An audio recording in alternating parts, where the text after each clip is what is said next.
The shackles bit into Zara Kenyatta's wrists as the transport van rolled past the sign, "Riverside Maximum Security Penitentiary." Something was catastrophically wrong. Riverside was the most dangerous male prison in the country. She wasn't supposed to be here. In fact, she wasn't supposed to be going to prison at all. Someone had set her up. Someone was trying to get her killed. But what the corrupt officials who had orchestrated her conviction couldn't foresee was the cold, tactical assessment happening behind her steady gaze as hundreds of violent male inmates sized up their new prey through barred windows. They thought that she would go down easy. They were wrong. Before we go any further, comment where in the world you are watching from and make sure to subscribe because tomorrow's story is one you don't want to miss. The shackles bit into Zara Kenyatta's wrists as the transport van bounced over another pothole. Through the reinforced window, she watched farmland blur past, miles of corn and soybean fields that meant they were heading north, not south, toward the women's facility in Millbrook. She'd memorized the transport route during her 3 sleepless nights in county lockup. This wasn't it. "Driver!" she called through the partition. "We missed the turnoff about 20 miles back." The guard riding shotgun turned around, his face a mask of bureaucratic indifference. "You'll get where you're going, inmate. Sit back and shut up." Zara pressed her lips together, forcing down the surge of military authority that wanted to bark orders. That woman, Staff Sergeant Kenyatta, was buried under layers of civilian identity for good reason. Here, she was just another convicted felon in an orange jumpsuit. The arrest still felt surreal. One moment she'd been reaching for milk in the grocery store cooler. The next, she was face down on linoleum with a knee in her back. "Zara Kenyatta, you're under arrest for armed robbery and conspiracy." The detective's voice had been matter-of-fact, like he was reading a shopping list. "There's been a mistake," she'd said, tasting blood from where her lip had split against the floor. Around her, other shoppers stood frozen, phones out, recording her humiliation. "Tell it to your lawyer." Her lawyer, David Steinberg, had been everything she'd hoped for when she'd scraped together the retainer fee. 30 years of criminal defense experience, a reputation for thorough preparation, a track record of winning impossible cases. He'd spent hours going over her alibi, tracking down witnesses, challenging every piece of evidence. "This case is garbage," he'd told her during one of their meetings. "The timeline doesn't work. The witness identification is questionable at best, and they have no physical evidence linking you to the scene. So why do I feel like I'm fighting uphill?" Steinberg had rubbed his temples, looking older than his 60 years. "Because District Attorney Brennan's running for re-election. He needs high-profile convictions, and bank robbery plays well in the media. He's throwing everything at this case." But even Steinberg's skill couldn't overcome a system that seemed determined to convict her. Key witnesses had been intimidated into changing their stories. Security footage from her actual location that morning had mysteriously disappeared from the coffee shop's servers. The judge had ruled against every motion, dismissed every objection. "I've been practicing law for 3 decades, Steinberg had said after the verdict, his voice hollow with disbelief. "I've never seen anything like this. It's like they had the outcome decided before we walked into that courtroom." Judge Holmes had looked uncomfortable throughout the proceedings, avoiding eye contact when she'd pronounced the sentence. 10 years, minimum security facility. Eligible for parole in 7. Minimum security. That was supposed to mean educational programs, job training, a path back to civilian life. The kind of place where a woman could serve her time without having to fight for survival every day. So why was this transport van heading toward the industrial sprawl visible on the horizon? Why were those guard towers and razor wire coming into view? The van slowed as they approached a checkpoint. Through the front windshield, Zara could see the sign, "Riverside Maximum Security Penitentiary. Authorized personnel only." Her blood went cold. "This is wrong," she said, leaning forward. "I'm supposed to go to Millbrook Women's Correctional." The guard didn't even turn around. "Computer says different." The van rolled through the gates, past guard towers where armed officers tracked their movement. Inside, Zara's mind shifted into tactical assessment mode. A skill drilled into her through countless dangerous operations. High walls, multiple perimeters, maximum security protocols. This was a place designed to hold the most violent criminals in the state. All men. The van stopped in a concrete courtyard surrounded by brick buildings that looked like they'd been built in the 1960s and never updated. Gray, institutional, designed to crush the human spirit. Other inmates in orange jumpsuits moved through the yard in loose groups, their eyes automatically tracking the new arrival. The transport door opened, and a corrections officer appeared. A thick-set man with sergeant's stripes and dead eyes. "Kenyatta, let's go. Processing waits for no one." "There's been a mistake," Zara said as she climbed out, her shackles making the movement awkward. "I'm supposed to be at a women's facility." The sergeant looked at his clipboard. "Says here, you're classified as male housing. Don't know what to tell you. Maybe you can sort it out with the warden after you're processed." "That's impossible. There's been some kind of clerical error." "Lady, I don't make the rules. I just follow the paperwork. And this paperwork says you belong here." As they walked toward the intake building, Zara caught glimpses of inmates watching from barred windows. Some looked curious, others predatory.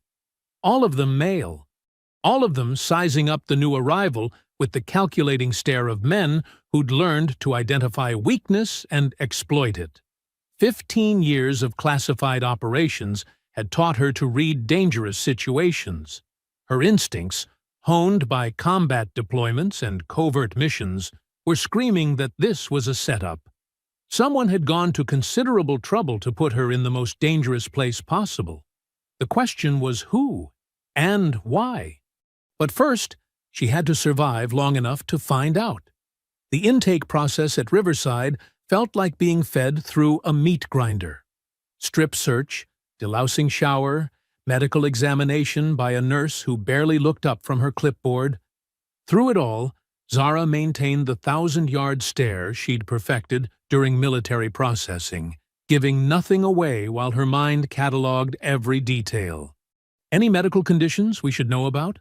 the nurse asked, finally making eye contact. "No." "Medications?" "No." "History of violence?" Zara paused for a fraction of a second. 15 years of classified kills, but that wasn't what they were asking about. "No." The intake officer, a wiry man named Rodriguez, seemed genuinely confused as he processed her paperwork. "This is unusual," he muttered, squinting at his computer screen. "Classification says male housing, but—" He looked up at Zara, then back at the screen.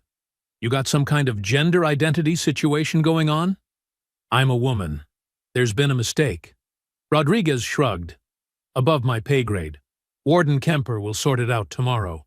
For now, you're going to Block C, General Population." "General Population?" Zara's voice stayed level, but internally alarms were screaming. "Shouldn't I be in protective custody until this gets resolved?" "Computer says Gen Pop." "Computer's the boss." Across town, Vincent Caruso poured himself 3 fingers of scotch in his downtown office, the city lights twinkling below like stars.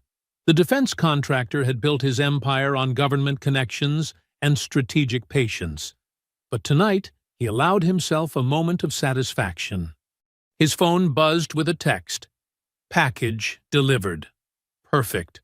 After 3 years of planning, Zara Kenyatta was exactly where he wanted her. The woman who'd cost him $40 million in Defense Department contracts was now trapped in the most violent prison in the state, surrounded by predators who'd been told she was a snitch. Caruso had learned patience from watching his enemies. When Staff Sergeant Kenyatta had exposed his company's fraudulent billing in Afghanistan, she'd thought she was serving justice. What she'd actually done was destroy his retirement plan and his daughter's trust fund. The Pentagon investigation that followed had blacklisted his company from future contracts. But Vincent Caruso was a patient man. He'd waited until she retired, until she was vulnerable. A few phone calls to the right people, some strategic campaign contributions, and suddenly, Zara Kenyatta was facing charges that would stick no matter how innocent she was. The beauty of it was the plausible deniability. If anyone asked, it was just bureaucratic incompetence that had sent her to the wrong facility. Computer glitches happened all the time. His phone rang. District Attorney Brennan. "It's done," Brennan said without preamble. "She's been processed into Riverside." "Any complications?" The intake officer seemed confused about the housing assignment, but he followed protocol. "She's in general population as requested." Caruso smiled. "And the communication restrictions?" "Standard for high-profile cases. No phone calls for the first week.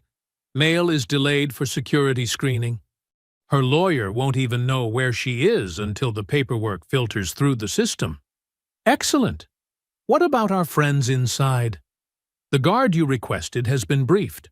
Word will spread that she's a federal informant by tomorrow morning."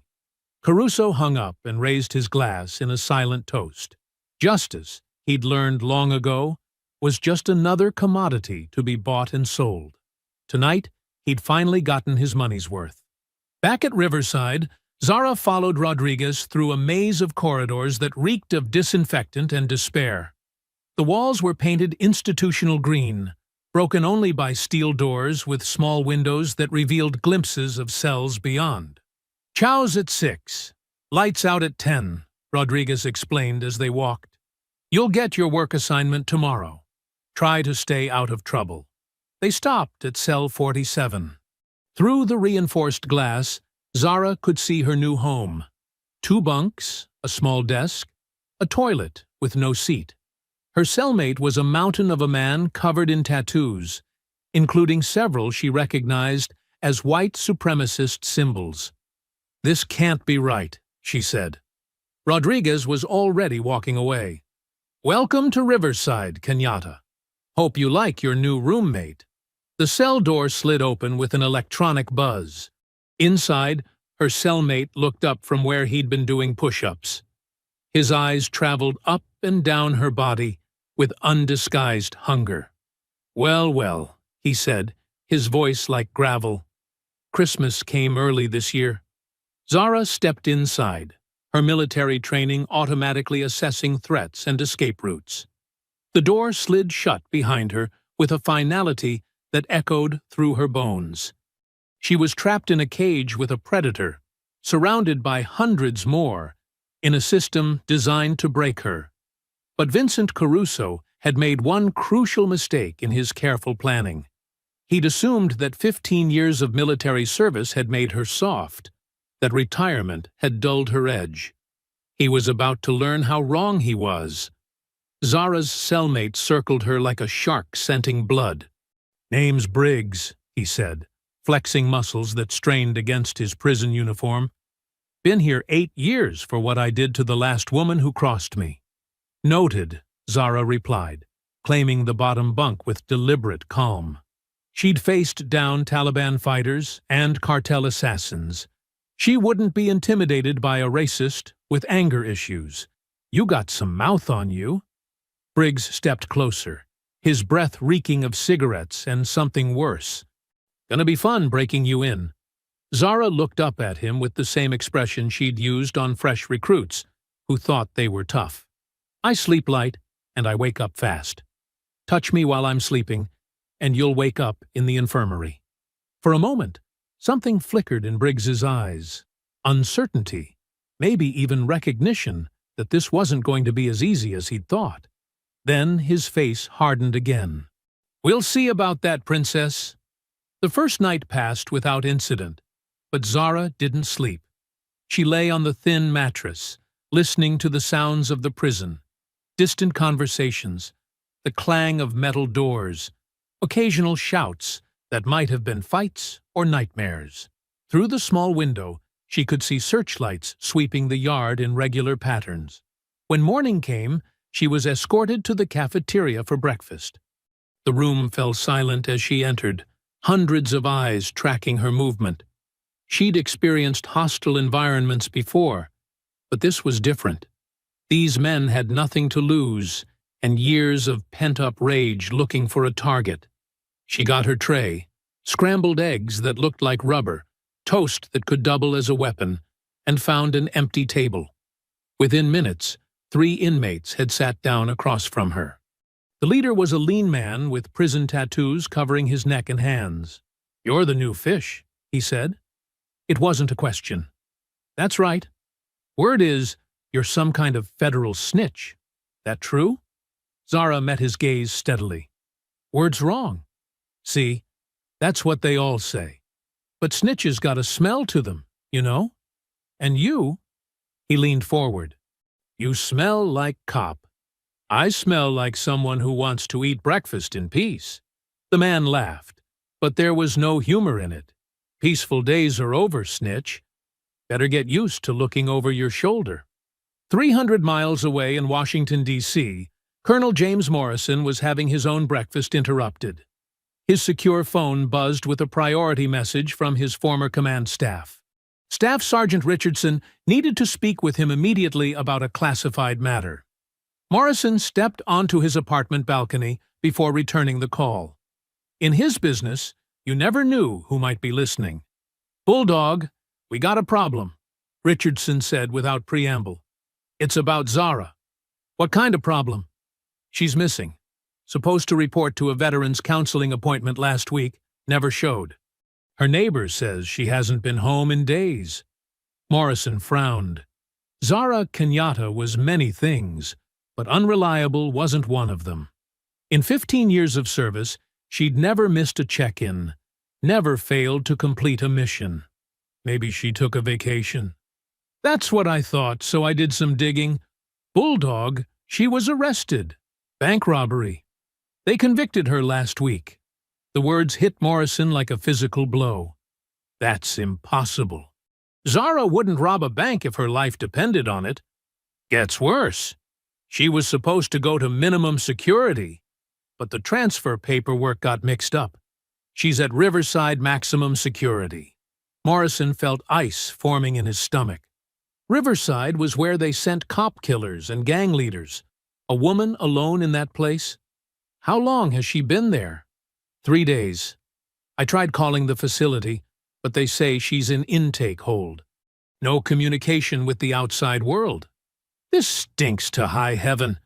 Someone wanted her buried deep. That's what I'm thinking. Question is, who and why? Morrison was already reaching for his jacket. I'm pulling her military record. If someone's playing games with one of my people, they picked the wrong soldier to mess with. Back at Riverside, Zara was learning the prison's unwritten rules through careful observation. The white inmates clustered together in the northeast corner of the yard. The black inmates held the southeast. Hispanics controlled the basketball courts. Guards walked in pairs and kept their hands near their weapons. And everyone was watching her. During her work assignment in the laundry, she overheard 2 guards talking. "Weird situation with that new fish," one said. "Computer system shows male housing, but obviously..." "Obviously what? Maybe she's one of them transgender types." "Maybe. Still seems off. You see how she carries herself? Military bearing, if I ever saw it. Don't matter. She's general population now. Whatever her story is, she better learn fast, or she won't last the week." That afternoon, the guard who'd been mentioned in Caruso's phone call made his move. Sergeant Willis was a 20-year veteran with dead eyes and questionable loyalties. He approached Dalton "Viper" Hayes during yard time. "Got some intel you might find interesting," Willis said quietly. Hayes, the unofficial leader of the Brotherhood, looked up from his workout. Swastika tattoos covered his arms like a road map of hate. "I'm listening. That new fish in Block C? She's not just some bank robber. Word from upstairs is she's a federal informant." Help the feds take down some big names. Hayes's eyes lit up with predatory interest. That's so. Real high-value target. Someone wants her to have an accident, if you know what I mean. Accidents happen all the time in here, Hayes said with a smile that belonged on a shark. Especially to snitches. As the guard walked away, Hayes was already planning. The Brotherhood had a reputation to maintain, and nothing maintained reputation like making an example of a federal rat.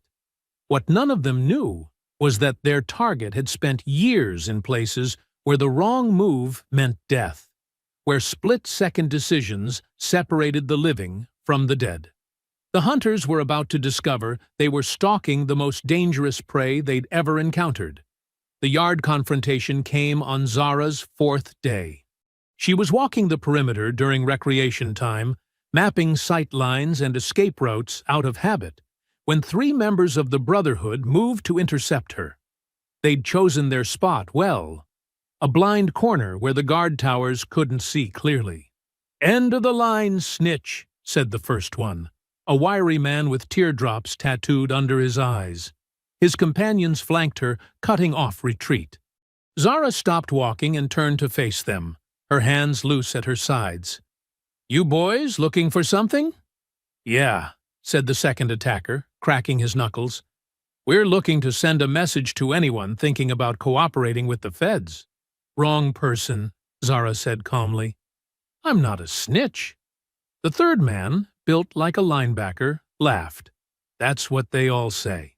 But see, we got good intel that says different." They moved in unison, a coordinated attack that would have overwhelmed most victims. But Zara wasn't most victims. The moment the first man reached for her, 15 years of combat training took over. She sidestepped his lunge and drove her elbow into his solar plexus, dropping him gasping to his knees. The linebacker charged from her left. She pivoted and swept his legs, sending him crashing face first into the concrete. The third attacker hesitated for a fatal second, giving her time to grab his wrist and twist it until something popped. All 3 men were down in less than 10 seconds. "Anyone else want to discuss my cooperation with federal authorities?" Zara asked, but the yard had gone silent. Every conversation had stopped. Every basketball had stopped bouncing. Guards came running, whistles shrieking. "Everyone on the ground, now!" Zara raised her hands and knelt slowly, but her eyes never left the crowd of inmates watching from across the yard. She could see the recognition dawning on their faces. This wasn't some helpless woman who'd gotten lucky. This was a predator disguised as prey. 2. Word of the fight spread through Riverside's communication network faster than gossip in a small town. By dinner time, every inmate in the facility knew that the new fish had dropped 3 Brotherhood members without breaking a sweat. In the maximum security wing, Hayes received the news from one of his lieutenants with barely controlled rage. "3 of our boys got taken down by some woman? Wasn't even close, Viper. She moved like she'd done it before. Like, professionally." Hayes slammed his fist against the concrete wall of his cell. The Brotherhood's reputation was built on fear and violence. If they couldn't handle one woman, other gangs would see it as weakness. "Double the bounty," he said. "And next time, send more than 3. Meanwhile, in the administrative wing, Warden Kemper was fielding uncomfortable questions from his security chief. "Sir, we need to talk about inmate Kenyatta," Captain Rodriguez said, consulting his incident report. "This is the 3rd time this week someone's asked about her housing situation." "What about it?" "Well, she's obviously female, but the computer shows male classification. The guards are confused, inmates are asking questions, and now she's involved in a yard fight." Kemper rubbed his temples. The last thing he needed was attention from state inspectors asking why he had a woman in general population. "What's your recommendation?" "Protective custody until we can sort out the paperwork." "No." The word came out sharper than Kemper intended. He'd gotten specific instructions about Kenyatta from very important people. She stays in Gen Pop. The computer classification stands. Rodriguez frowned. Sir, with respect, that seems like none of your business, Captain. The woman can obviously handle herself. End of discussion. 2 states away, Colonel Morrison was discovering just how deep the rabbit hole went. The Pentagon's personnel office had been helpful until he'd mentioned Zara's name. Suddenly, files were classified, records were sealed, and everyone was too busy to take his calls. It took 3 favors and a direct call to an old friend at the Defense Intelligence Agency to get access to Zara's complete military record. What he found made his blood run cold. Staff Sergeant Zara Kenyatta hadn't just been Delta Force, she'd been one of their most decorated operators. 47 confirmed kills across 3 combat deployments. Expert marksman, hand-to-hand combat instructor, psychological warfare specialist. The kind of soldier who could disappear into hostile territory and emerge weeks later with intelligence that saved lives. But it was her final mission report that made Morrison reach for his secure phone. Operation Clean Sweep, the investigation that had exposed massive contractor fraud in Afghanistan. She'd risked her life to document evidence of systematic corruption, saving taxpayers millions and getting several defense executives prosecuted. One name on that list made his hands shake. Vincent Caruso, CEO of Blackstone Defense Solutions. "Richardson," he said when the call connected. "We need to talk. In person. And we need to call in some favors." "What did you find?" "Proof that someone with serious resources wanted Zara silenced. The question is whether she's still alive to rescue." Zara's new routine at Riverside was built around survival. She woke before dawn, did bodyweight exercises in her cell, and made mental notes of which guards seemed sympathetic versus which ones looked at her like she was prey. The laundry assignment kept her hands busy, but her mind alert. Industrial machinery could be weaponized if necessary. Her reputation from the yard fight had created an invisible perimeter around her during the day. Most inmates gave her space, but she could feel eyes tracking her movement. Predators studying their target, looking for weaknesses. "You're making enemies fast," said Martinez, her work supervisor in the laundry. He was a lifer who'd earned respect through decades of avoiding trouble. Brotherhood's got long memories and short tempers. "Thanks for the warning." Wasn't a warning, was advice. "Maybe you should request protective custody before this gets worse." Zara folded another orange jumpsuit with mechanical precision. "Running away just delays the problem. Better to face it on my terms." Martinez shook his head. "Your funeral, lady." But the real threat wasn't coming from the Brotherhood, at least not yet. It was coming from her cellmate. That night, Zara lay on her bunk listening to the sounds of the prison settling into darkness. Briggs was unusually quiet on the top bunk, but she could hear him shifting, restless.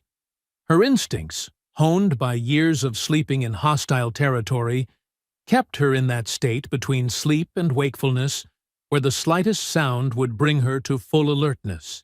The sound that woke her was fabric hitting the floor. Her eyes snapped open to see Briggs standing beside her bunk, his shirt discarded, moving with the careful steps of a predator approaching prey.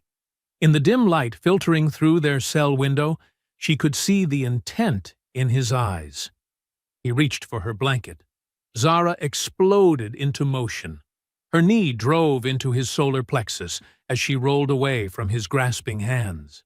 He doubled over, gasping, but recovered faster than she'd expected.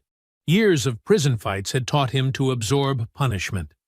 He lunged at her again, trying to pin her against the wall. The cell was too small for extended combat. Every movement was close quarters, desperate. His hands grabbed for her arms, her throat, anywhere he could establish control. Zara twisted away from his grip and drove her elbow into his temple. He staggered but kept coming, desperation making him dangerous. When he grabbed for her again, she caught his wrist and applied pressure to the nerve cluster. His hand went numb, but he swung with his other arm. The blow caught her across the cheek, snapping her head back. But it also triggered 15 years of combat training. She wasn't a victim anymore. She was a soldier under attack. She trapped his arm, used his momentum against him, and drove him face first into the concrete wall. The impact was sickeningly loud. Briggs crumpled to the floor, blood streaming from his broken nose. Officer Thompson was doing his evening rounds when he heard the commotion from Cell 47. 23 years of corrections work had taught him to recognize different kinds of trouble, and this sounded like violence. He arrived to find Briggs unconscious on the floor, shirtless, and Kenyatta sitting on her bunk pulling her blanket around herself. The scene told a story he'd seen too many times before. "You okay?" Thompson asked quietly. Zara nodded, her breathing still elevated from the fight. "I can see what he tried to do."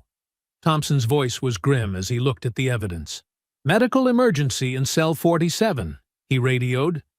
"Need a stretcher and security backup." As the medical team worked on Briggs, Thompson made notes in his incident report. He'd been a corrections officer long enough to know attempted assault when he saw it, and Kenyatta had clearly defended herself. "You want to press charges?" he asked her. "Against who? The man who attacked me? Or the system that put me in a cell with him?" Thompson almost smiled at that. "Fair point. For what it's worth, you handled yourself well. Most people wouldn't have walked away from that." When Briggs regained consciousness an hour later, Thompson was waiting. "You're going to solitary," Thompson told him. "Attempted assault. 60 days? Minimum." "That's not what happened," Briggs protested through his bandaged nose. "She attacked me." "Funny thing about evidence," Thompson said. "Your shirt was off, she was on her bunk in defensive position. Story tells itself." As Briggs was led away to the hole, Thompson turned back to Zara. "You'll have the cell to yourself for a while. Try to get some rest." But rest was the last thing on Zara's mind. The incident with Briggs was just the opening move. She could see it in the way other inmates watched, the way certain guards avoided making eye contact. Someone was orchestrating this, turning her fellow prisoners into weapons, and tomorrow they'd try again with better planning and more violence. 300 miles away, Richardson was coordinating a rescue mission that felt increasingly desperate. The bureaucratic maze protecting Zara's location seemed designed by someone who understood military protocols. "Still no luck reaching her directly," he told Morrison over secure video link. "Prison says she's in administrative hold, no communication privileges. But I found something interesting." Morrison leaned forward. "What?" "The paperwork trail for her transfer. Someone with high-level access altered her classification codes just hours before transport. Changed her from minimum security female housing to maximum security male housing. Computer hack? No. This was done from inside the Department of Corrections Central Office. Someone with administrative privileges made those changes manually." Morrison felt the pieces clicking together. Caruso's got people everywhere. Defense contracts mean connections throughout government. Gets worse. I tried calling her lawyer, Steinberg. His office says he's been trying to locate her for a week. The dossier keeps telling him she's in transit, but won't say where. They're stonewalling. Someone wants her buried so deep she disappears completely. Richardson's voice turned grim. "Bulldog, if she's really at Riverside in general population, how long do you think she can last?" Morrison thought about the woman he'd trained, the soldier who'd volunteered for the most dangerous assignments without hesitation. Longer than they think. But not forever. We need to move fast. The whispers started on Zara's 6th day at Riverside. She first noticed them during her shift in the laundry. Conversations that stopped abruptly when she entered. inmates exchanging meaningful glances across the workspace. Martinez avoided eye contact, suddenly finding urgent tasks that kept him busy. Something was building. "You hear that?" asked Thompson during evening rounds, pausing outside her cell. Zara looked up from where she sat on her bunk, her muscles still sore from the yard fight 3 days earlier. "Hear what?" "The quiet. Prison's never this quiet, unless something big is coming." He was right. The usual sounds of institutional life, shouting, laughter, arguments through cell walls, had been replaced by an eerie calm. Like the moment before a storm when even the birds stop singing. "Any idea what?" Thompson shook his head. "Above my pay grade. But I've been doing this 23 years, and I know when the temperature's about to spike. You watch yourself." After he left, Zara lay back on her thin mattress and felt something she hadn't experienced since her first combat deployment. Genuine fear creeping into her chest like cold water. Not the sharp adrenaline of immediate danger, but the grinding dread of knowing she was trapped in an impossible situation with no end in sight. She'd handled the yard fight, survived Briggs's attempted assault, but those were isolated incidents. This felt different, systematic, coordinated. The entire prison ecosystem was shifting around her like a predator preparing to strike. Yard code the next morning brought fragments of overheard conversation that made her blood run cold. "Machine shop inventory's been going missing." Hayes called a meeting with all the shot callers. Someone's paying serious money. During breakfast, she noticed the seating arrangements had changed. Brotherhood members were scattered throughout the cafeteria instead of clustered at their usual tables, positioned to watch all exits. Other gangs that normally maintained strict territorial boundaries were sitting together, heads bent in quiet conference. The isolation was crushing. Every face she looked at held potential violence. Every conversation she couldn't hear might be planning her destruction. The cafeteria felt like a coliseum where she was the unwilling entertainment. Martinez finally approached her during the lunch break, his face grave. "They're planning something big," he said quietly, pretending to check her workstation. "Not just Brotherhood anymore. Hayes is reaching out to other factions." Zara felt ice forming in her stomach. "What kind of planning?" "The kind that ends with you in a body bag. Word is, someone on the outside put serious bounty money on your head. Enough to unite gangs that normally kill each other on sight." "How much money?" "6 figures. That kind of cash changes everything in here.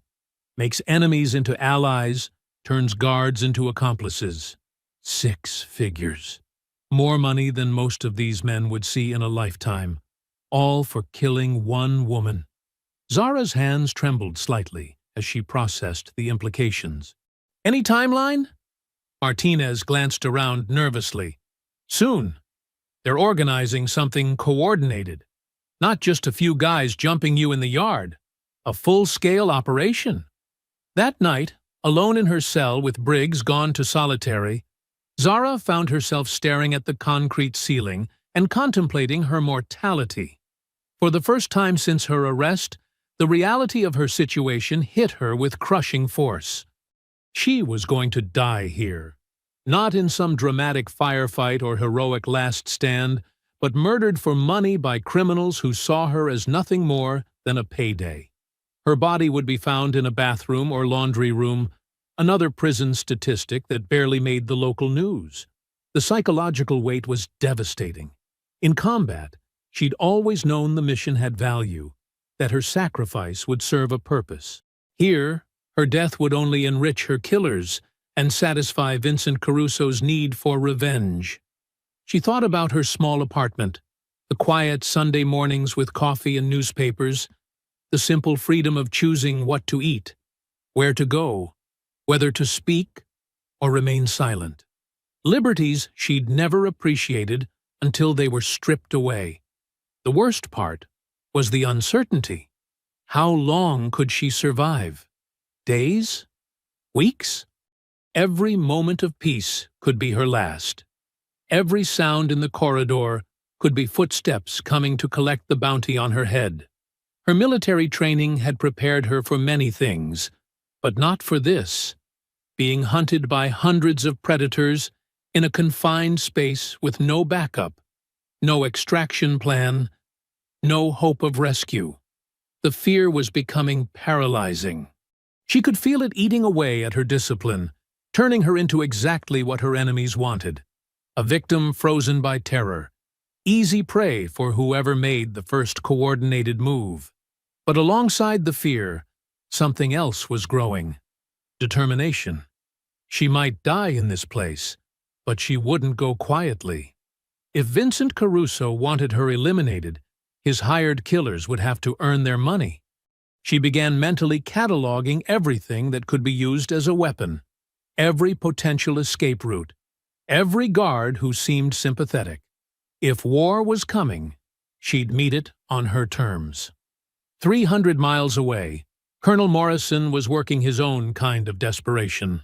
The secure phone calls to Pentagon contacts were yielding fragments of disturbing intelligence about the depth of the conspiracy targeting Zara. The transfer paperwork was altered from inside the Department of Corrections, Richardson reported over encrypted video link. Someone with high-level access changed her classification manually, just hours before transport. How high-level? Assistant director or above? This isn't some low-level clerk making a mistake. This was deliberate sabotage by someone with serious authority.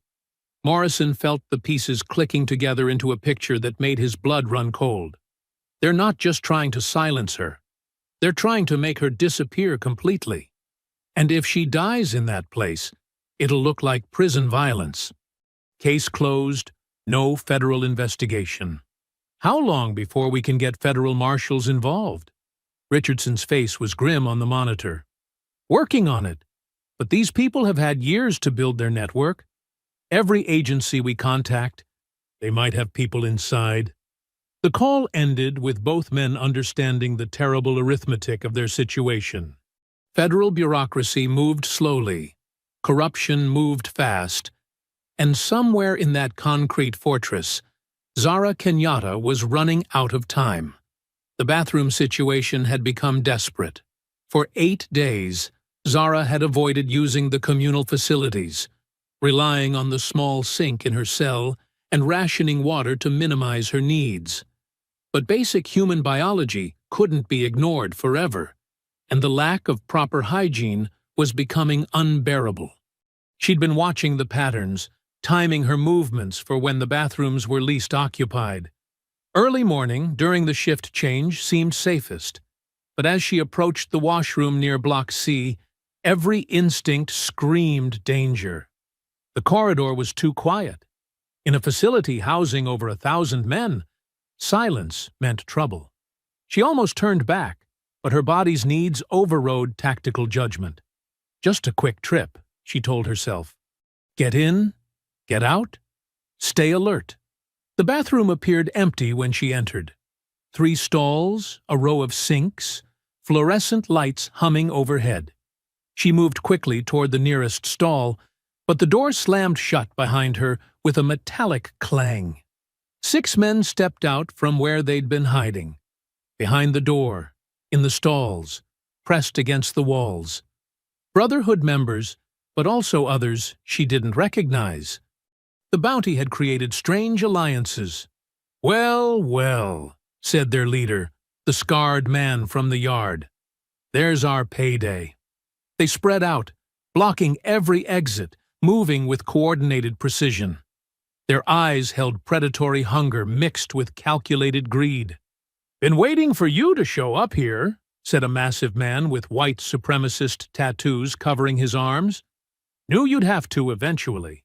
And when you did," he smiled, showing broken teeth. "Christmas morning." "6 figures," another one said, practically salivating. "Split 6 ways. That's still more money than any of us seen in our whole lives. Just gotta make it look right," the leader said, pulling a sharpened piece of metal from his waistband. "Prison violence. Happens all the time. Body gets found, Investigation goes nowhere. "I'm not who you think I am," Zara said, backing against the wall. "Don't matter who you are, sweetheart. Only matters what you're worth." His eyes traveled up and down her body with commercial interest. "Though I gotta say, shame to waste all that before we finish the job." The others laughed, a sound like breaking glass. One made obscene gestures, while another grabbed himself through his jumpsuit. "Might as well have some fun first," said the tattooed giant. "Dead's dead, but we got time." Zara's military training kicked in. Assess, adapt, attack. 6 attackers, confined space, weapons visible. The odds were catastrophic, but she'd faced impossible odds before. She grabbed a mop from the corner and swung it like a club.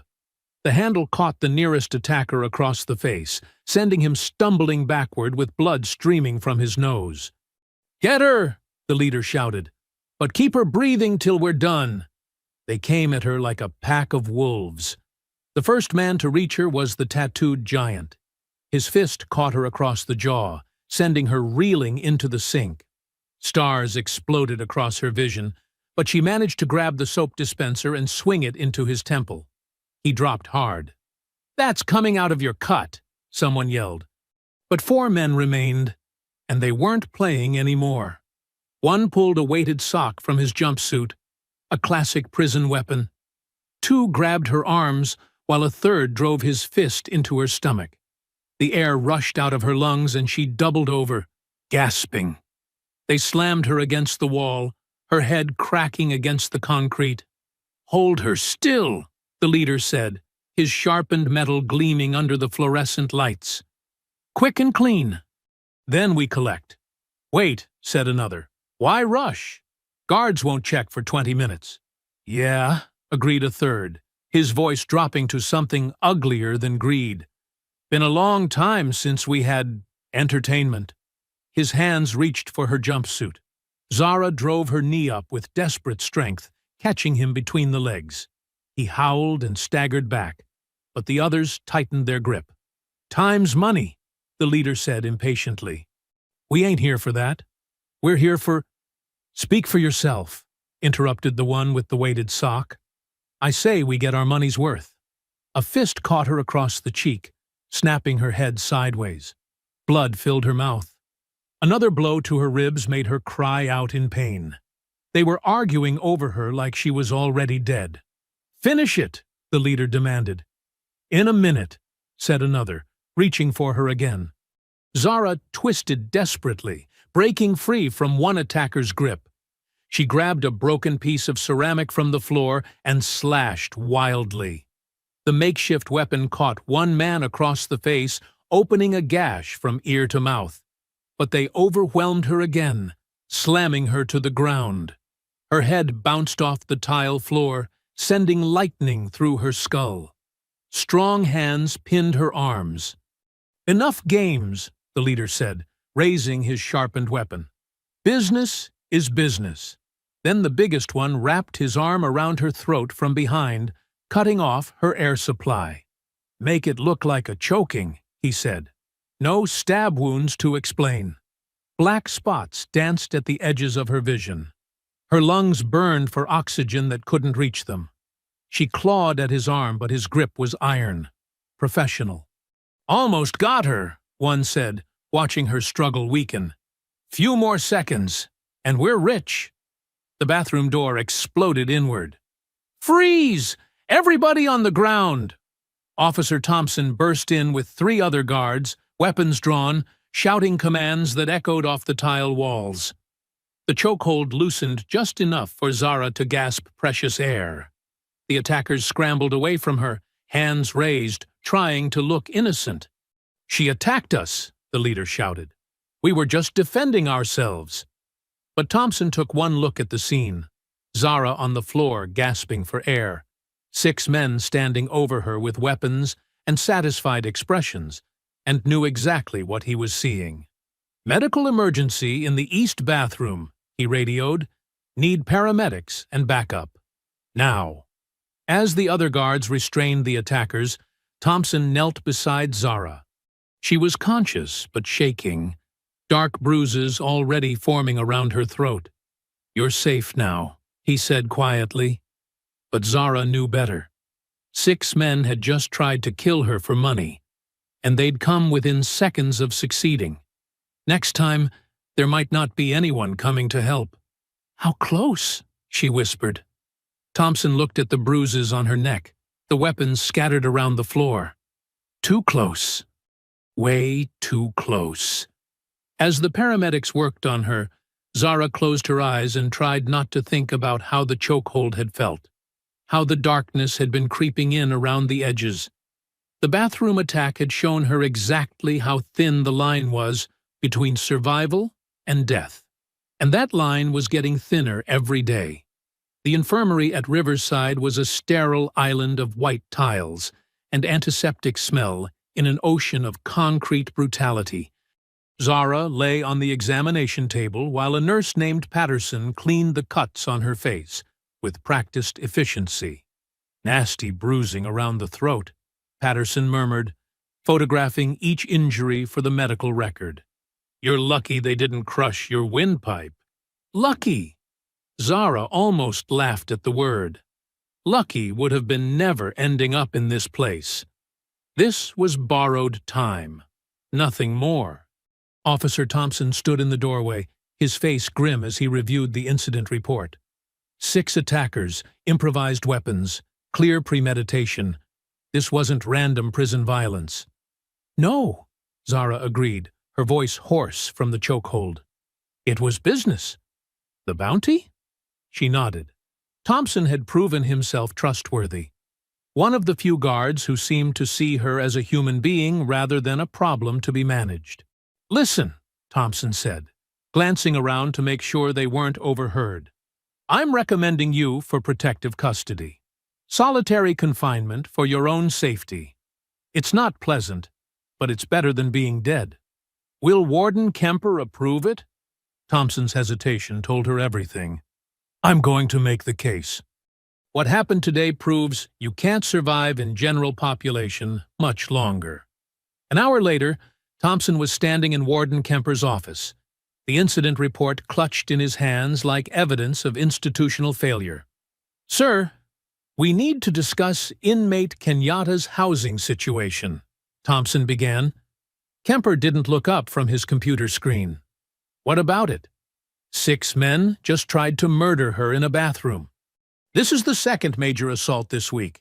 She needs protective custody immediately. Protective custody is for inmates who can't handle general population. Seems to me Kenyatta handles herself just fine. Thompson couldn't believe what he was hearing. "Sir, with respect, she nearly died today. If my patrol hadn't been 30 seconds earlier, but it was. And she's alive. Problem solved. Problem not solved. There's clearly a coordinated effort to eliminate her. Someone's put serious money on her head, and inmates are organizing." Finally, Kemper looked up, his eyes cold and calculating.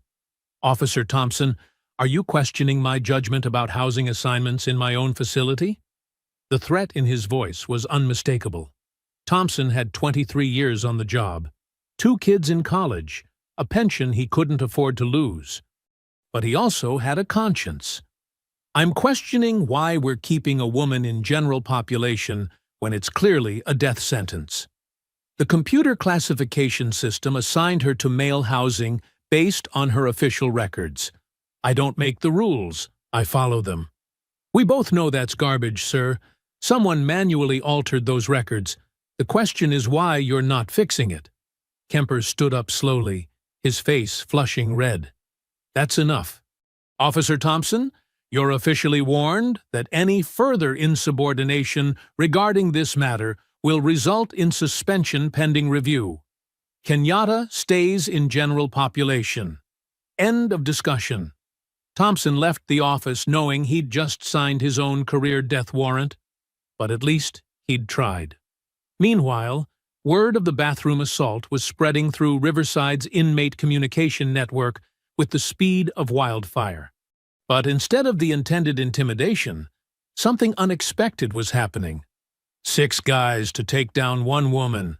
Martinez said during evening chow, his voice carrying just far enough for nearby tables to hear. And she still fought them off. Brotherhood's looking weak, agreed another lifer. Used to be 3 of them could handle anybody. Now they need half a dozen just to corner a female. In the maximum security wing, Hayes was discovering that failed assassination attempts came with hidden costs. His lieutenant brought him the bad news during dinner. "Word's spreading that we can't handle one target," the lieutenant said. "Other gangs are starting to ask questions about our capabilities." Hayes slammed his fist on the metal table. "Then we increase the pressure. Double the number of men next time. That's gonna be a problem. Half the Brotherhood's in the infirmary from her previous fights. The other half are starting to wonder if this bounty's cursed." "Cursed?" Hayes's voice dropped to a dangerous whisper. "It's not cursed. It's just one woman with some training. We overwhelm her with numbers. And if that brings federal attention? If too many bodies pile up and investigators start asking questions." Hayes hadn't considered that angle. Prison violence was expected, but mass casualties would trigger outside scrutiny. The kind that could expose the financial arrangements keeping him comfortable. Then we get creative. Make it look like an accident. 3 states away, Colonel Morrison was making progress on his own front, but not fast enough to help Zara immediately. His secure phone buzzed with an update from Richardson. "I've got good news and bad news," Richardson reported. "Good news is, I've identified the Pentagon contact who helped arrange Zara's frame-up. Deputy Assistant Secretary Martin Webb, currently on Caruso's payroll as a consultant. And the bad news? Webb's covering his tracks fast. Documents are disappearing, witnesses are getting transferred to overseas postings, and the evidence trail is going cold." Morrison felt time slipping away like sand through his fingers. "How long before we can get federal marshals to extract her?" "Working on it. But these people have had years to build their network. Every agency we contact might have compromised personnel. Then we go around them. Military channels, Special Operations Command. That'll work. But it takes time to cut through the bureaucracy. And time is something Zara might not have." The call ended with both men understanding the terrible arithmetic of their situation. Help was coming, but the question was whether Zara could survive long enough to receive it. Back at Riverside, Zara was experiencing the psychological aftermath of coming within seconds of death. The infirmary had released her back to general population, despite Thompson's protests. And now she sat in her empty cell trying to process what had almost happened. The bruises around her throat were darkening to deep purple, a visible reminder of how close she'd come to asphyxiation. But the physical damage was nothing compared to the mental impact. For the first time since her arrest, she'd felt truly helpless. Not outgunned or outnumbered, helpless, completely at the mercy of men who saw her death as profit and her suffering as entertainment. The worst part was knowing it would happen again. Soon. The next attempt would be larger, more coordinated, probably successful. The bathroom attack had been a rehearsal. The real performance was yet to come. She thought about writing a letter to her sister, some final message to explain what had happened. But what would she say? That the justice system had failed so completely that an innocent woman could be sentenced to death by bureaucratic conspiracy? That the country she'd served with honor had abandoned her to predators who measured her life in dollar signs? The sound of footsteps in the corridor made her tense. Every noise now carried the potential for violence. But it was only Thompson, making his evening rounds with an expression that told her the protective custody request had been denied. "I'm sorry," he said quietly. "I tried. I know you did. This isn't over. I'm going to keep pushing, maybe contact some people outside the system." Zara appreciated his optimism, but she knew the math better than he did. Time was running out, the attacks were escalating, and the people orchestrating this had resources she couldn't match. The next attempt might succeed, and if it did, she'd die not as a soldier serving her country, but as a victim of corruption too deep to fight. But until that moment came, she'd keep fighting. Because giving up meant they'd won, and Zara Kenyatta had never learned how to surrender. Outside the prison, the call came at 2:47 a.m., jerking Colonel Morrison from a restless sleep. His secure phone's encryption protocols meant only the most urgent classified communications could reach him at this hour. "Bulldog, we got him," Richardson's voice crackled through the encrypted line. "Webb just made a critical mistake." Morrison sat up, instantly alert. What kind of mistake? He tried to have the Pentagon investigation files destroyed, but used his own access codes, left a digital fingerprint that ties him directly to evidence tampering. We have him cold.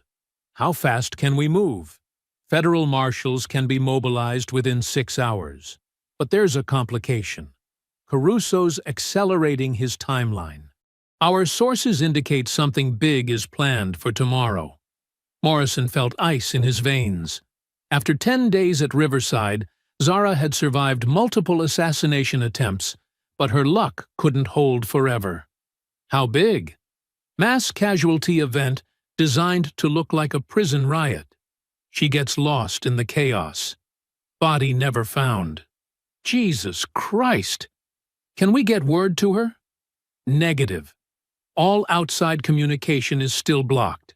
She has no idea help is coming. Morrison was already reaching for his clothes. Then we better move fast. At Riverside, Zara was experiencing the calm before what felt like her final storm. Word had filtered through the prison's communication network that something massive was being planned. Inmates were positioning themselves, guards were asking fewer questions, and the entire atmosphere felt charged with potential violence. Hayes had called a meeting with every gang leader in the facility, an unprecedented gathering that crossed racial and territorial lines. The bounty money was big enough to unite enemies who normally killed each other on sight. "Tomorrow, during yard time," Martinez whispered to her during their shift. "Whatever they're planning, it happens then." Any details? Only that it involves everyone. Not just Brotherhood anymore. Aryan Nation, Disciples, even some of the independent crews. They're offering piece of the bounty to anyone who participates. Zara felt the walls closing in. A few attackers she could handle. A coordinated assault by dozens of inmates was a death sentence no amount of training could overcome. "Martinez," she said quietly, "if something happens to me..." "Nothing's gonna happen. You're too tough to die in this place." But they both knew he was lying.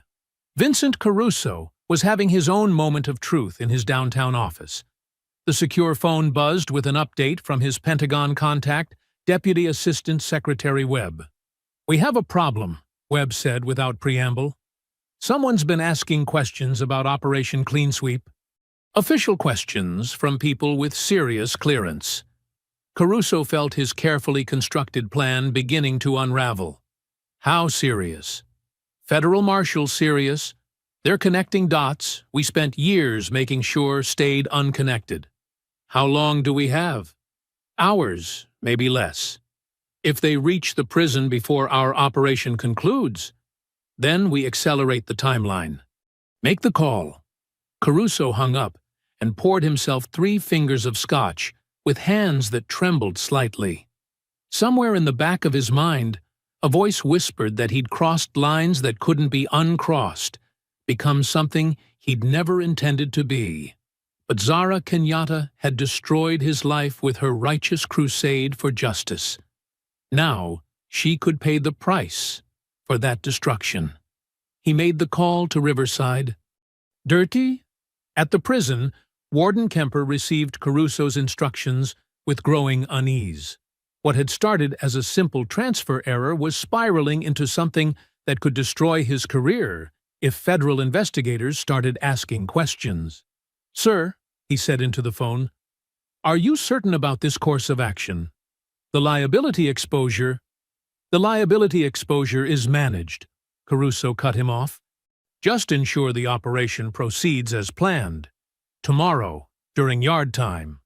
After hanging up, Kemper stared at his reflection in the office window. 30 years in corrections had taught him to recognize when situations were spinning out of control. This felt like a free fall, but the money was too good, and he was too deep to back out now. He made the call to the guard captain, authorizing the training exercise that would leave certain areas of the prison understaffed during the critical window. That evening, Zara lay on her bunk staring at the ceiling and trying to accept that tomorrow might be her last day alive. The bruises around her throat had faded to yellow-green, but she could still feel phantom hands crushing her windpipe. The mathematical reality was inescapable. Dozens of attackers, coordinated assault, no backup coming. Even with all her training, there were limits to what one person could survive. She thought about her nephew's birthday party next month, which she'd never attend. About her sister Maya, who still didn't know she'd been arrested. About all the conversations she'd never have, and the sunsets she'd never see. Most of all, she thought about Vincent Caruso, sitting in his comfortable office, believing that money could buy anything, including the death of an inconvenient witness. She hoped someone would eventually make him pay for what he'd done. The sound of footsteps in the corridor broke her reverie. Officer Thompson appeared at her cell, his face grim. "Heads up," he said quietly. "Something's happening tomorrow." Big transfer of guards to other sections. Skeleton crew left on yard duty. Classic setup for maximum chaos. How many attackers? Intelligence suggests most of the prison. Hayes has been making deals all week. Promises of bounty money for anyone who participates. Zara nodded, unsurprised. Any word on protective custody? Thompson's silence was answer enough. "Thompson," she said, "when this is over, make sure people know what really happened here. Don't let them bury the truth with my body. You're not going to die tomorrow." We both know that's not true. Thompson wanted to argue, but the math was undeniable. Instead, he did something he'd never done before. He slipped her a small device through the cell bars. "Emergency beacon," he whispered. "If things go bad, press the button. Might not save you, but at least there'll be a record." As he walked away, Zara held the device and wondered if anyone would ever hear her final transmission. Tomorrow, she would face an army of killers with nothing but her training and the slim hope that dying with dignity was still possible in a place designed to strip away human worth. But at least she would face it on her feet, fighting to the end. The night stretched ahead, possibly her last, and Zara Kenyatta prepared to meet her fate. Dawn broke gray and cold over Riverside maximum security, the kind of overcast morning that felt like an omen. Zara had slept in 20-minute intervals, her body trained to rest, while her mind stayed alert for threats. The emergency beacon Thompson had given her lay hidden in her mattress, a last resort she hoped never to use. The breakfast shift felt different. Guards walked with nervous energy. Inmates moved in unusual patterns, and conversations died when she passed. The entire prison ecosystem was holding its breath. "Today's the day," Martinez said, as they worked side by side in the laundry. His voice was steady, but his hands shook slightly as he folded jumpsuits. "Word is they're calling it Operation Cleanup." "Subtle," Zara replied, checking the clock on the wall. Yard time started in 2 hours. 2 hours before a coordinated group tried to kill her for money. "I talked to some of the older lifers," Martinez continued.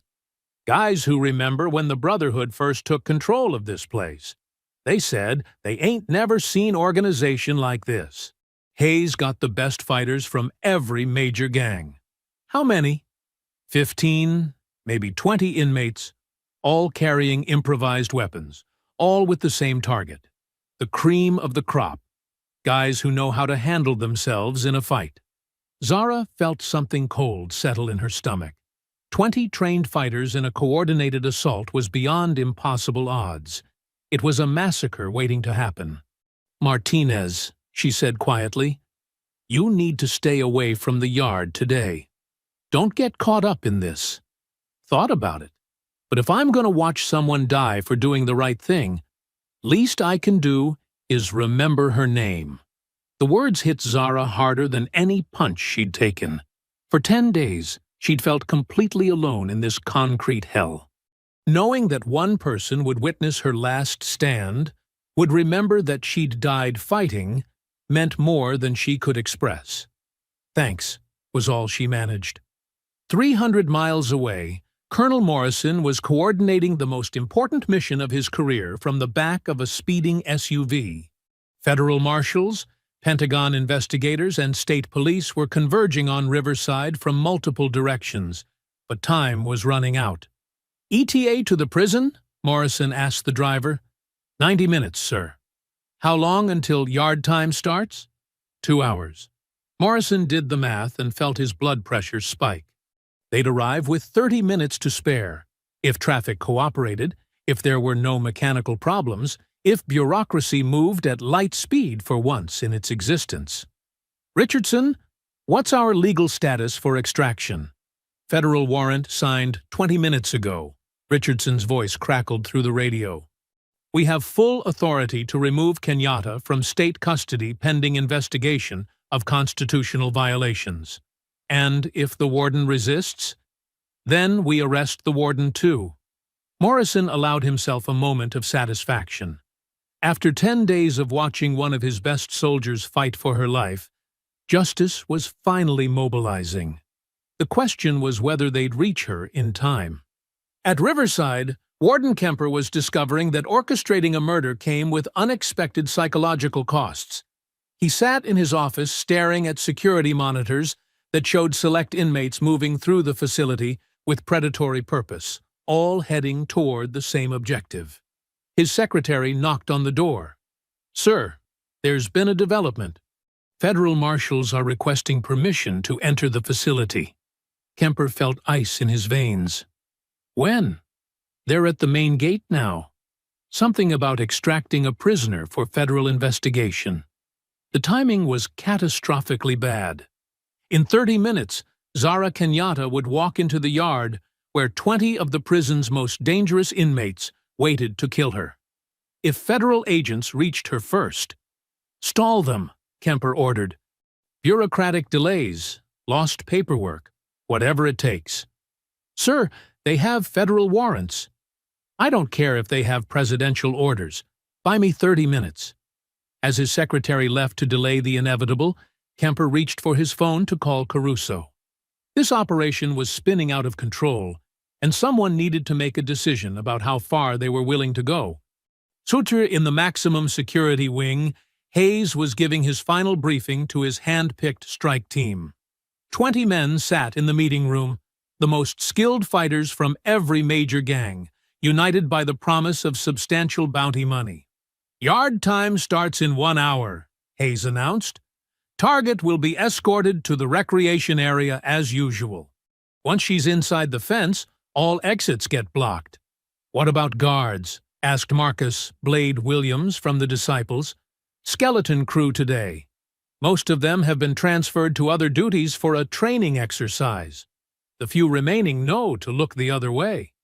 "And if federal heat comes down after?" Hayes smiled coldly. "Prison fight gone wrong.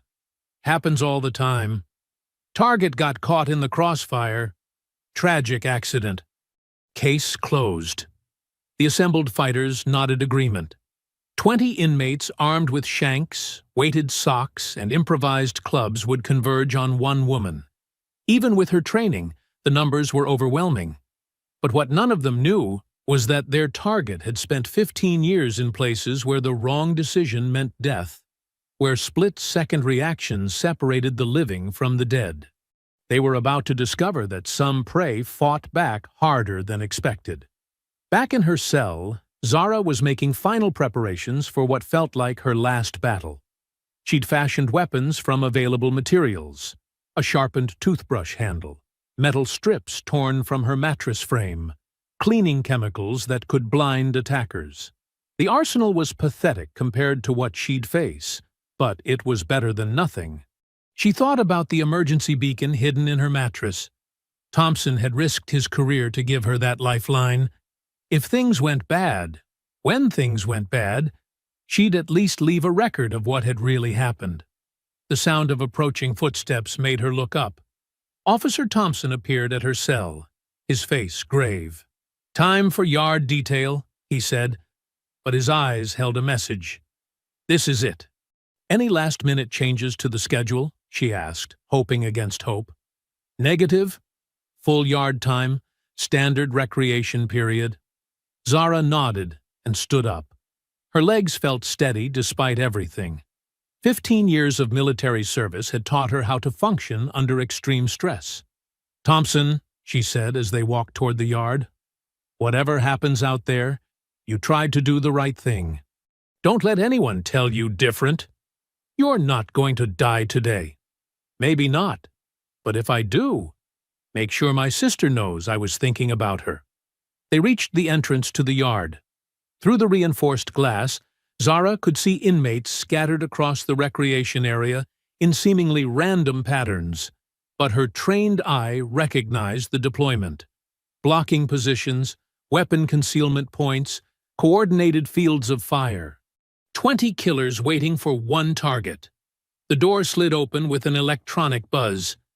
Beyond it lay concrete and razor wire, gray sky, and waiting death. Zara Kenyatta took a deep breath and stepped into what might be her final battlefield. Behind her, Thompson watched with growing dread as the door sealed shut. In his pocket, his radio crackled with an urgent message about federal agents at the main gate. Help was coming. But it might be 30 minutes too late. The yard at Riverside felt like a coliseum as Zara stepped onto the concrete. Gray sky pressed down like a lid, and the air hummed with anticipation. 20 inmates were scattered across the recreation area in seemingly casual positions, but her military eye recognized the tactical deployment immediately. Hayes stood near the basketball court, his scarred face wearing a satisfied smile. "Welcome to your retirement party, sweetheart." The first attack came within seconds. 2 Brotherhood members rushed her from opposite sides, a classic pincer movement designed to overwhelm through coordination. But they were thinking like street fighters, not soldiers. Zara sidestepped the first attacker's lunge and drove her elbow into his temple as he passed. The impact dropped him like a stone. The second man pulled a sharpened piece of metal, but she was already moving, grabbed his wrist, twisted until bone snapped, and watched the weapon clatter across concrete. 2 down in less than 10 seconds. "Holy shit," someone whispered. The remaining 18 circled her like wolves, their initial confidence evaporating. They'd expected a quick kill, easy money. Instead, they were watching their targets dismantle trained fighters with surgical precision. "Spread out!" Hayes barked. "Don't give her room to maneuver." But instead of rushing her again, they began playing a different game. They moved in slowly, forcing her to constantly turn and watch multiple angles. One would feint forward, drawing her attention, while others shifted position behind her. "Getting tired yet?" called out Marcus Williams, the Disciples fighter. He held a weighted sock that could crush a skull with one swing. "We got all day." "Yeah," agreed another, brandishing a sharpened toothbrush. "This is fun, like hunting deer." They were toying with her, she realized, letting fear build, exhaustion set in, making her burn energy on constant vigilance. It was actually smart tactics. Use their numbers to wear her down psychologically before moving in for the kill. "Come on, federal snitch," Hayes taunted. "Show us what Uncle Sam taught you." Zara kept moving, kept her back to the fence when possible, conserved energy while tracking all 18 threats. Her heart hammered against her ribs, but her breathing stayed controlled. Panic was luxury she couldn't afford. One attacker, a massive man with teardrops tattooed under his eyes, stepped closer than the others. "Heard you was special forces. That true?" "Why don't you find out?" Zara replied. He laughed and swung his improvised club in a lazy arc, not trying to hit her but testing her reflexes. When she dodged, two others moved fractionally closer. They were hurting her, she realized. Slowly contracting the circle, eliminating escape routes, preparing for the final rush. Professional tactics that told her someone with real training had planned this operation. "You know what's funny?" Hayes called out, enjoying himself now. "All that training, all those missions, and you're gonna die for money in a prison yard." Kinda poetic. Another feint from her left made her pivot, and she caught a glimpse of something that made her blood freeze.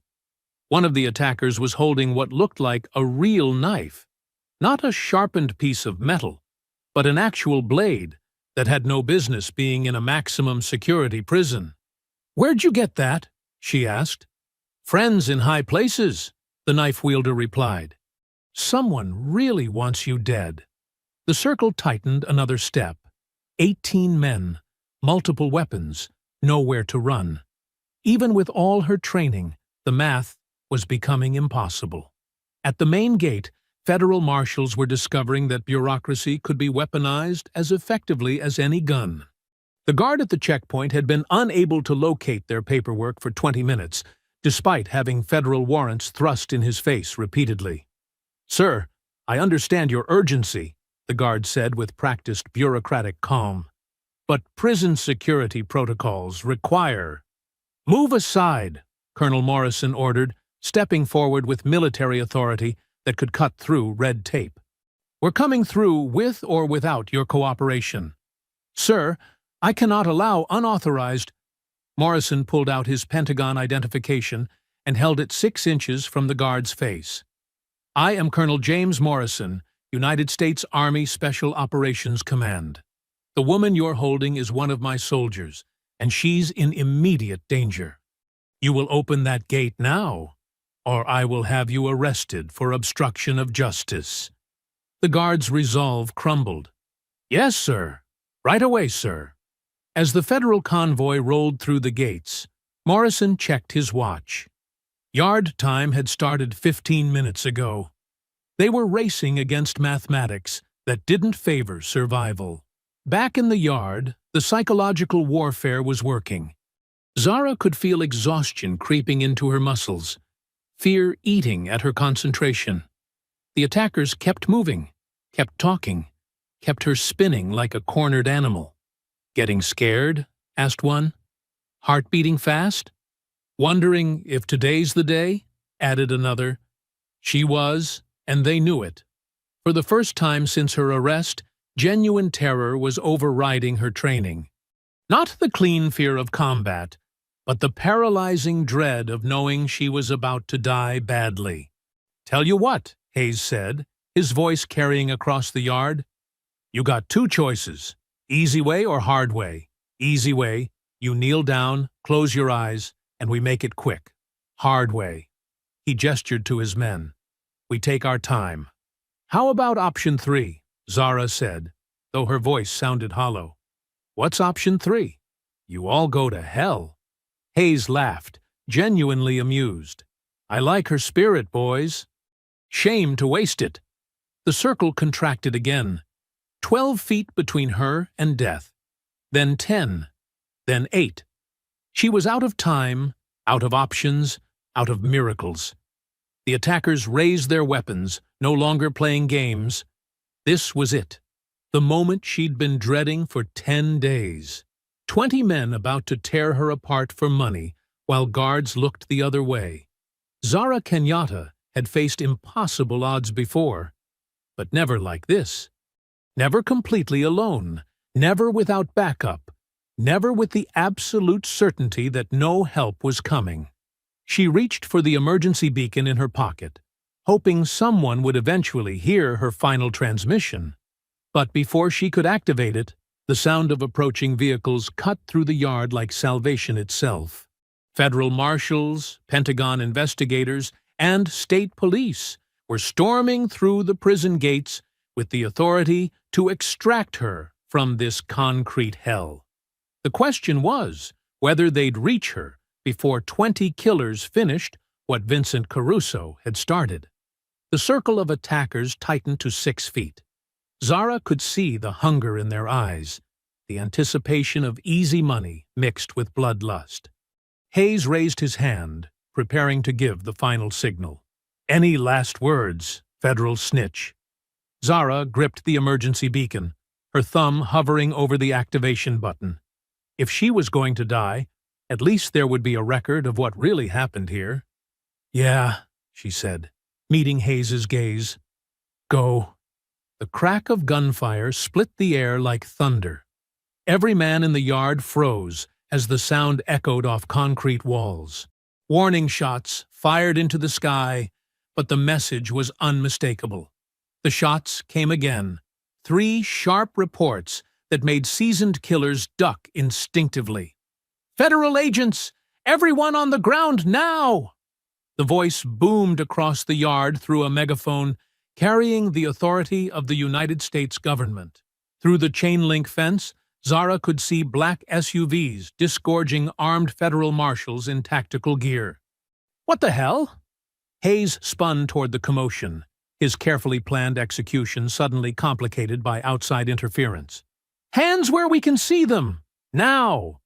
More gunshots rang out, deliberate warning shots that made even the most hardened inmates reconsider their life choices.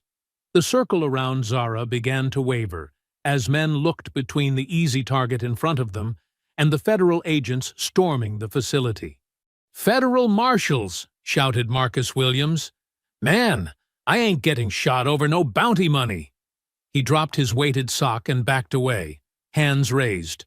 2 others followed his lead, then 3 more. The perfect coordination of the attack was crumbling under the weight of self-preservation. "Hold the line!" Hayes screamed. "They can't shoot us all!" But his authority was evaporating. Half his men were already backing away from Zara, unwilling to risk federal bullets for gang loyalty. The mathematics of the situation had shifted dramatically, from 20 against 1 to maybe 8 diehards against federal agents with automatic weapons. "Inmate Kenyatta, stay where you are! Help is coming!" The voice belonged to Colonel Morrison, though Zara couldn't see him through the chaos. Hearing her former commanding officer's voice was like receiving absolution.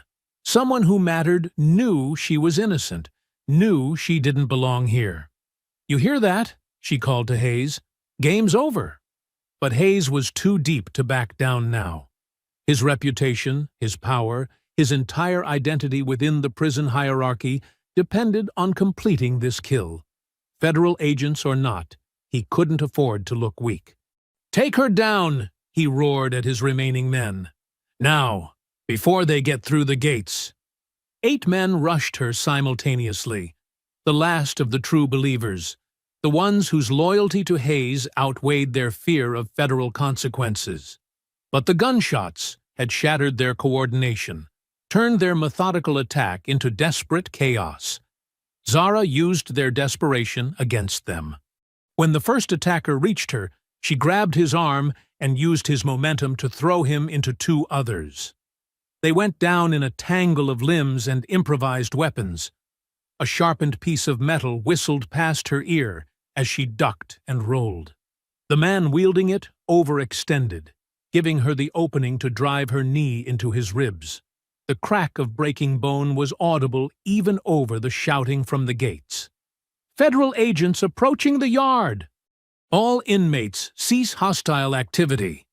More warning shots cracked through the air. Through the fence, Zara could see armed marshals cutting through security barriers with industrial tools. They'd be in the yard within minutes, but minutes were eternity in close combat.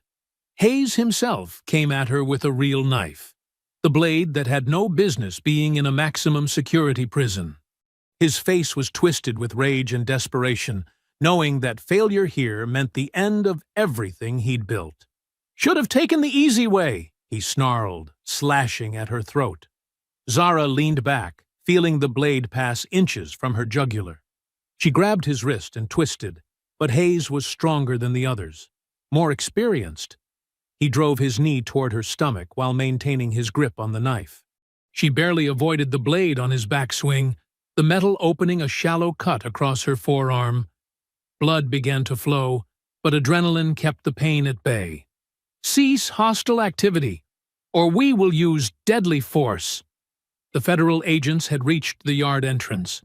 Zara could hear bolt cutters working on the fence, see tactical gear through the chain link. Help was 30 seconds away, but Hayes wasn't giving up. He pressed his attack, using the knife with skill that spoke of years killing in confined spaces. Each slash forced Zara to give ground, to burn energy she couldn't spare. "Federal agents ain't gonna save you," he panted between attacks. "Gonna finish this before they get through that fence." Two of his remaining men flanked her, while Hayes kept her attention focused forward.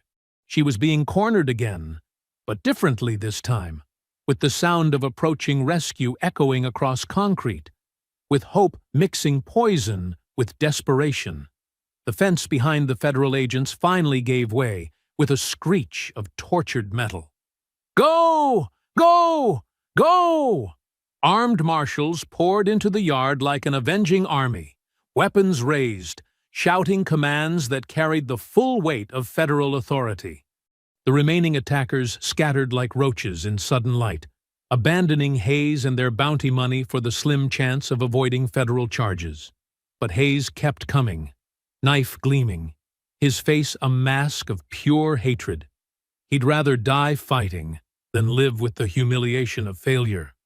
Zara could see the federal agents running toward them, but they were still 20 yards away. Hayes was 3 feet away with a knife, and he only needed one good cut to finish what Vincent Caruso had started. The blade flashed toward her heart. She caught his wrist at the last second, both hands wrapped around his arm, straining to keep the point away from vital organs. "Should have minded your own business in Afghanistan," Hayes growled, putting his full weight behind the knife. The blade inched closer to her chest. Her arms shook with the effort of holding him back. Blood from her cut arm made her grip slippery, dangerous. Then the federal agents reached them. "Drop the weapon! Drop it now!" Hayes looked up to find 3 assault rifles pointed at his head.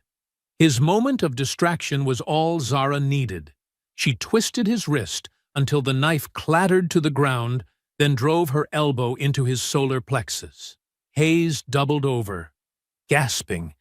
Federal marshals swarmed him, weapons trained, zip-tie restraints ready. "Dalton Hayes, you're under arrest for attempted murder and conspiracy," announced the lead marshal. "You have the right to remain silent." As Hayes was dragged away in restraints, Zara finally allowed herself to collapse to her knees on the concrete. 10 days of hell were over. She was alive, she was free, and Vincent Caruso's carefully planned revenge had crumbled under the weight of federal justice. Colonel Morrison appeared beside her, his face a mixture of relief and fury.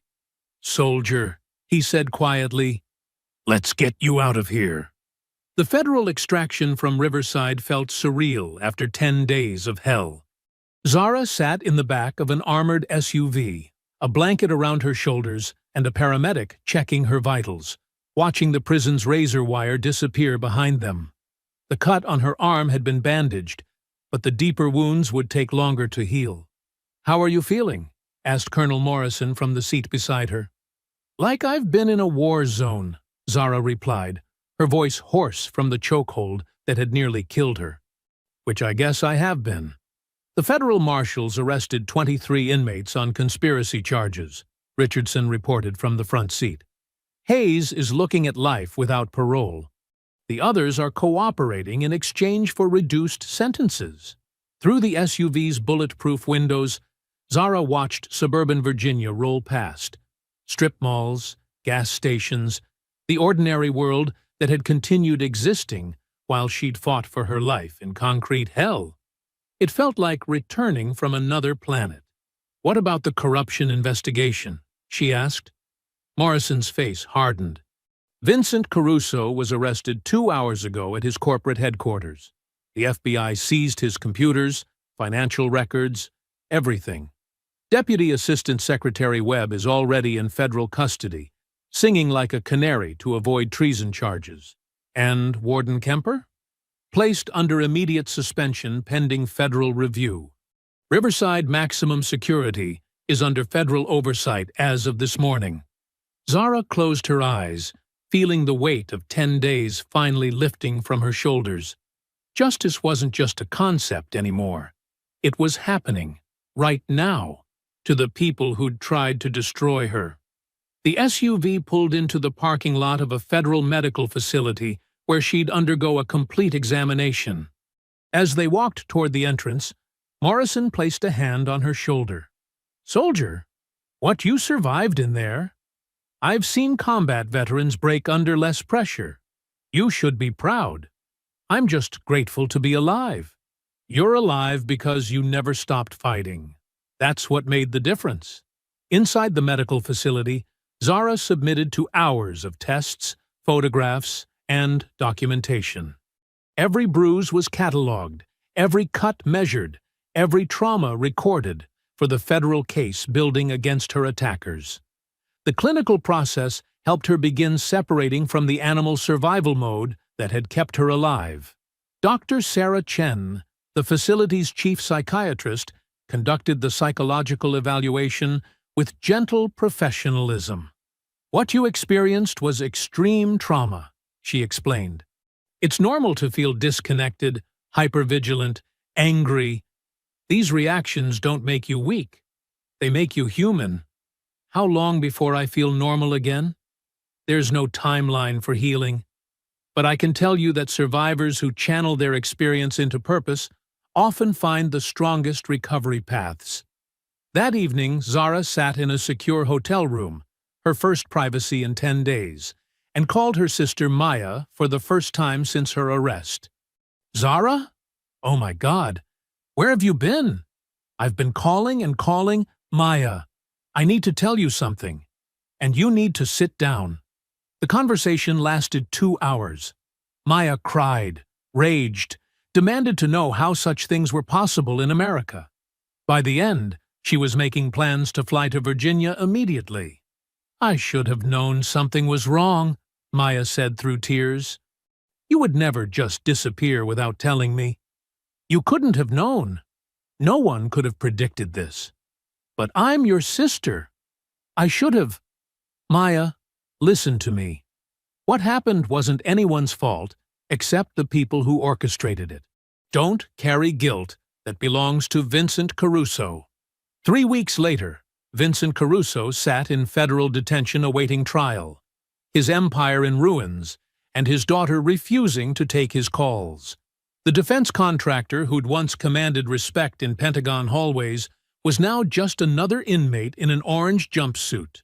District Attorney Richard Brennan had resigned in disgrace, his political career ended by corruption charges that would likely send him to prison. The election he'd been so desperate to win was now academic. His name had been removed from the ballot entirely. Judge Patricia Holmes faced federal investigation for her role in the conspiracy, though early indications suggested she'd been coerced rather than complicit. The investigation would determine whether her judicial career survived. At Riverside Maximum Security, a new warden implemented sweeping reforms under federal oversight. Officer Thompson had been promoted to assistant warden, his integrity during the crisis earning recognition rather than punishment. The facility's classification system underwent complete overhaul to prevent future errors like Zara's. Hayes and his remaining followers faced additional federal charges that would keep them in isolation for decades. The bounty system that had turned the prison into a hunting ground was dismantled, its financial backers facing their own prosecutions. Sakiki. 6 months later, Zara Kenyatta stood at the podium in the Hart Senate office building, facing a packed committee room and television cameras that would broadcast her testimony across the nation.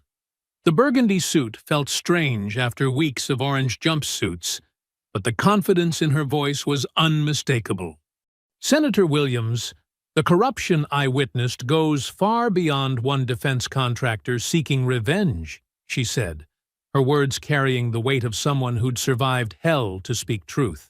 "This was a systematic abuse of our justice system, turning courts and prisons into weapons against inconvenient witnesses."